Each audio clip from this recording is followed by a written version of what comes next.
চালায় সব চালা হবে মানুষ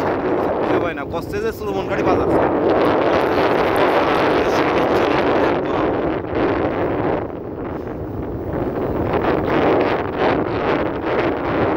ভাই আপনারা কম কম দেখবেন কারণ ইউটিউবে যদি 10টা কথা কয় 10টার মধ্যে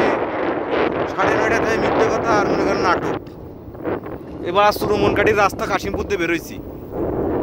সকালবেলায় আপনাদের যে ব্লগার ইউটিউব যে ব্লগার মেন তারা নিয়ে গেলাম ওই খাজরা বাজারে ওই জায়গায়